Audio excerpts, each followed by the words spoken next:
पूर्व विदर्भात राहत असलेल्या बिंजवार समाज हा आदिवासी आहे, तर दुसरीकडे महाराष्ट्र राज्याची निर्मिती होण्याआधी भंडारा, गोंदिया, नागपूर, चंद्रपूर हे जिल्हे मध्य प्रदेशातील सीपीएअर बेरर च्या भागात मोडत होते। तर 1 मे 1960 ला महाराष्ट्र राज्याची निर्मिती झाली, तर दुसरीकडे मध्य प्रदेश आणि छत्तीसगड राज्यात वास्तव्य असलेल्या बिंजवार समाजाला त्या राज्याच्या एसटीचा दर्जा असून त्यांना कास्ट सर्टिफिकेट सुद्धा देण्यात आली आहे। तर महाराष्ट्रात राहत असलेल्या बिंजवार बांधवांना देखील कास्ट सर्टिफिकेट देण्यात यावे या मागणीसाठी आज गोंदिया जिल्ह्यातील बिंजवार बांधवांनी गोंदिया जिल्हाधिकारी कार्यालयावर मोर्चा काढला होता। हा जो मोर्चा आहे हा आमच्या संविधानिक हक्कासाठी आहे। डॉक्टर बाबासाहेब आंबेडकरांनी लिहून दिलेल्या संविधानामध्ये जी तरतूद केली होती आदिवासी लोकांसाठी, त्या आदिवासीच्या गॅजेटमध्ये आमची जात जी आहे ते 12व्या नंबरवर आहे।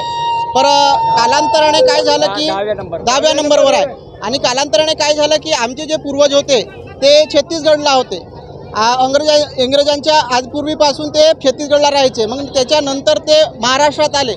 महाराष्ट्रामध्ये अशी गमत होती की भंडारा, चंद्रपूर आणि नागपूर हे आधी मध्य प्रदेशमध्ये यायचे, छत्तीसगड हे पूर्ण एक सम्मिलित भाग होता। त्याच्यानंतर असं झालं की तिकडून जेव्हा हे फाळणी झाली, विभाजन झाले राज्याचे, तेव्हा बोली भाषेमध्ये अंतर आला आणि बिंजवार जे समाज आहे त्या बिंजवार समाजाचा इंजवार करण्यात आला।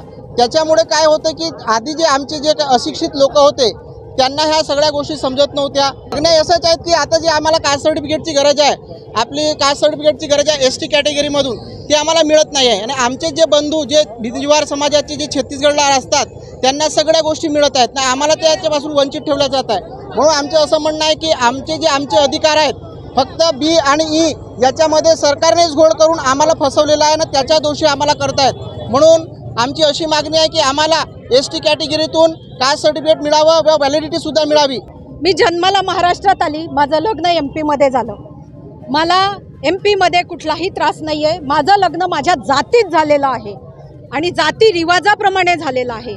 आज MP मध्ये आणि छत्तीसगडमध्ये असलेल्या माझ्या समाज बांधवांना, माझ्या लोकांना बिंजवार समाजाचं आरक्षण आहे।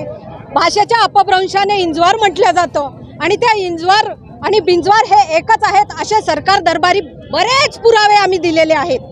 म्हणजे भंडारा आणि गोंदिया जिल्ह्याचा गॅझेटेडमध्ये सुद्धा लिहिलेलं आहे, रसेलनी म्हटलेलं आहे, इंग्रजांनी म्हटलेलं आहे की इंजवार और बिंजवार एक आहे।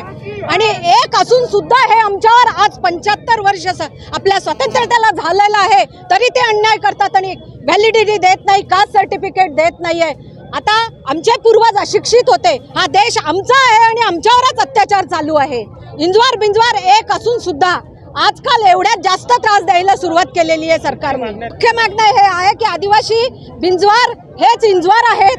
महाराष्ट्र, MP, छत्तीसगड वेगळं झाल्यामुळे काय लोक बदलतात का? आम्ही बॉर्डरवर असतो म्हणून आमच्यावर हा अन्याय होत आहे। आरक्षण आहे, आम्हाला फक्त इंजवार बाजूला लावून पाहिजे आहे। तर महाराष्ट्रातील बिंजवार हाच इंजवार आहे, त्यामुळे सरकारने आजच्या आंदोलनाची दखल घेतली नाही तर यापेक्षा तीव्र आंदोलन करू असा इशारा आंदोलकांनी दिला आहे। GB न्यूजचे प्रत्येक अपडेट मिळवून घेण्यासाठी तुम्ही आमच्या चॅनलला लाईक करा, सबस्क्राईब करा आणि शेअर करा, तसेच बेल आयकॉनला सुद्धा प्रेस करा। आपला जिल्हा, आपली बातमी, GB न्यूज, गोंदिया।